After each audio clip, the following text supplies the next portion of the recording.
Pagpasensyahan niyo na ako kung napaghintay ko kayo. Marahil ikaw si Carding Villamar. Ako nga, Congressman. Salamat naman at pinagbigyan niyo ang aking paanyaya. Clarissa, Rosel, Gina, Magandang gabi sa inyo, Congressman. magandang gabi rin. Sir. Salamat. At si Vicente, ang taong pinagkakatiwalaan ni Pepe.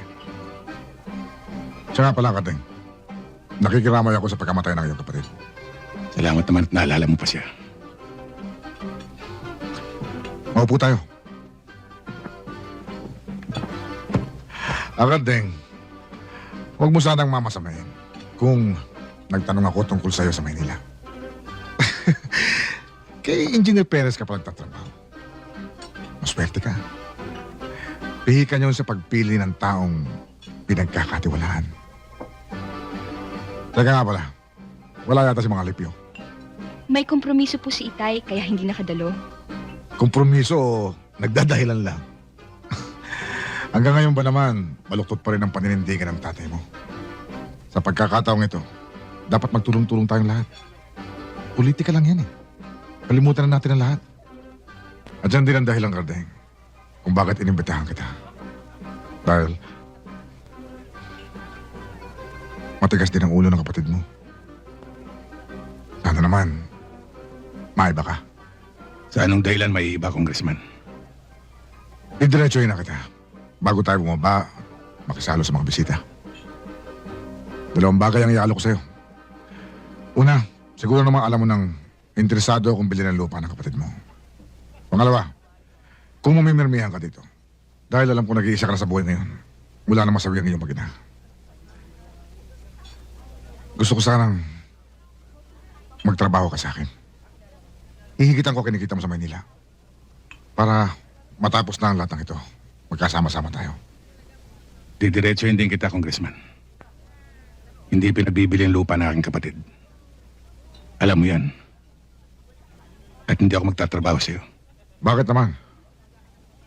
Nagtanong din ako tungkol sa'yo. At nalaman kong hindi magandang pamamalakad mo rito. Matalas ang dila mo, Villamar. Mag-isip-isip ka. Baka ikaw ang masugatan ng talim niyan. Kapag ang katotohanan ng umiral, Congressman, malalim ang iwan ng talim. Walang iniwan sa katotohanan hindi atake sa puso ang kinamatay na aking kapatid. Hindi ba, Hepe?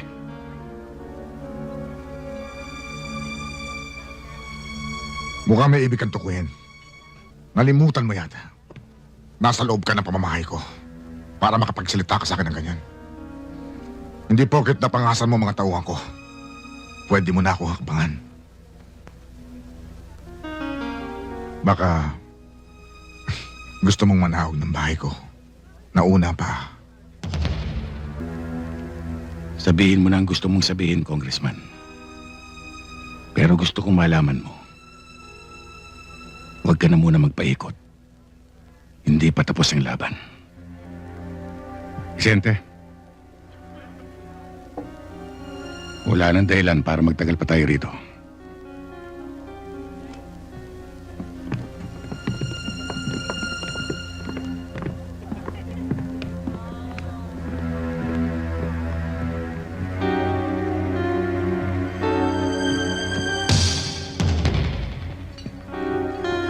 Hoy, Villamar! Ito tandaan mo! Akin ang ibanghilista! Ano man ang gustuhin ko, siyang masusunod! Pagsisisihan mo ang ginawa mo sa akin ngayong gabi! Tandaan mo yan! Paran!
Braulio, ano na balita? Batong-bato na kami sa kahihintay dito. Sanay naman kayo sa kanyang buhay, ah.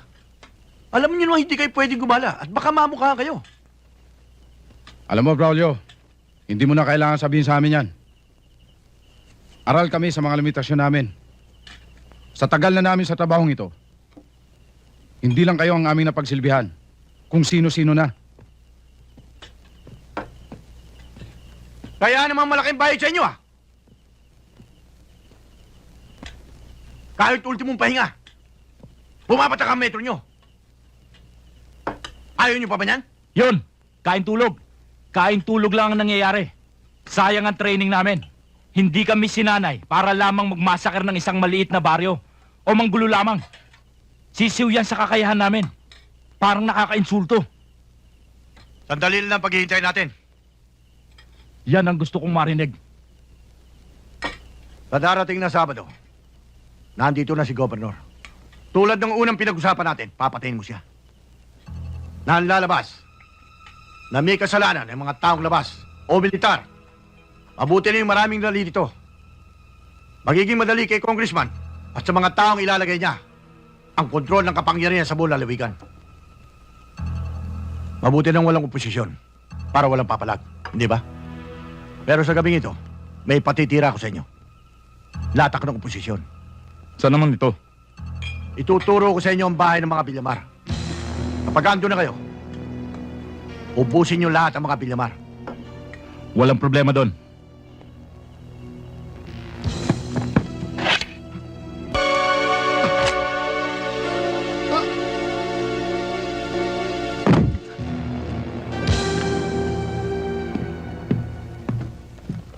Gigisingin ko na ba yung mga bata? Huwag muna, maaga pa. Hayaan mo na sila makapagpahinga. Alam na ba nung dalawa na isasama mo sila sa Maynila? Hindi pa. Pero kinakailangan gawin ko. Sa nakita kong inasal ni Congressman kanina, alam kong may gagawin siyang hindi maganda. Ayokong madama yung mga bata. Ngayon, kapag nakita kong palagay ng mga bata sa galaw sa Maynila, agad akong babalik.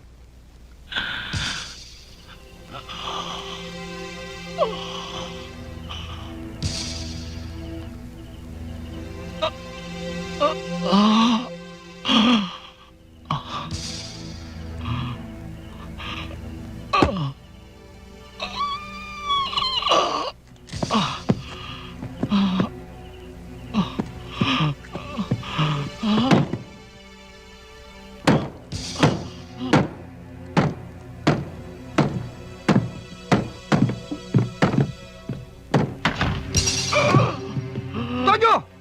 Ano nangyari sa'yo? Dalo, kunwari, Tatawag akong doktor! waa! Sa tama mo eh! Victor! Victor! Dalo! Teka, doon tayo sa loob. To!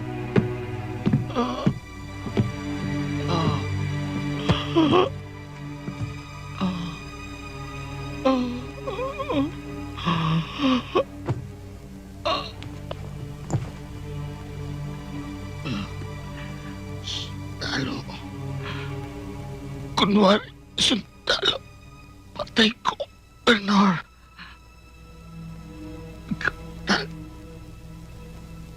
Tago.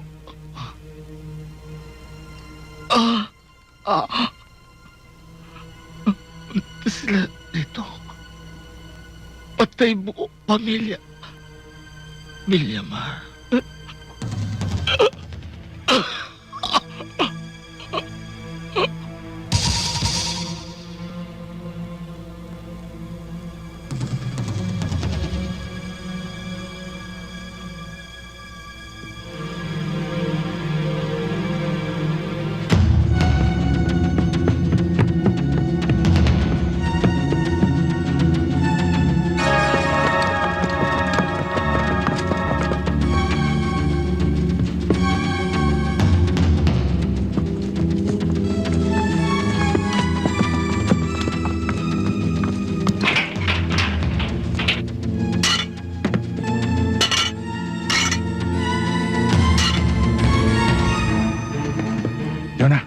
Dani, gumising kayo.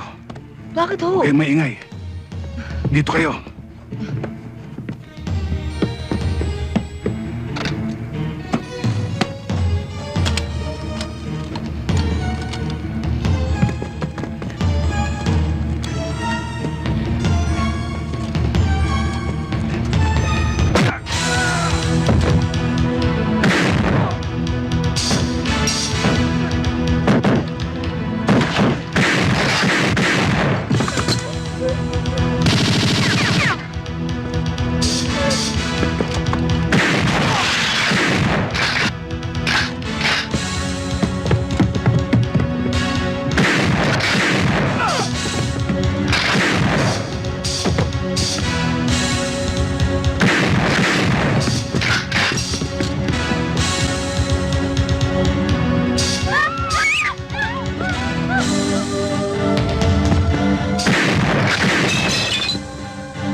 Pag sabi kong takbo, tumakbo kayo silong.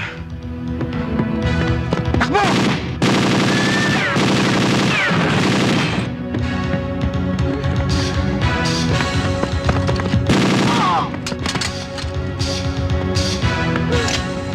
Kuya, bilis!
Dani, Jonah, doon kayo magtago sa taas.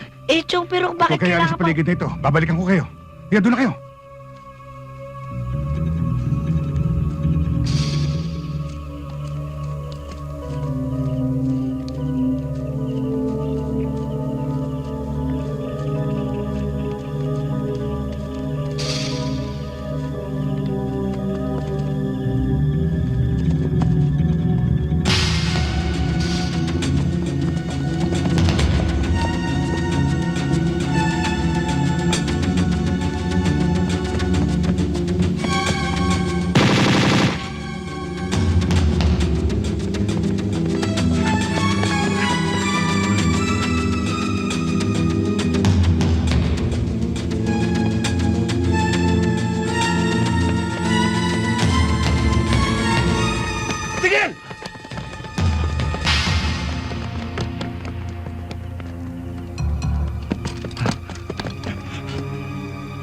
Che, dali niyo yan.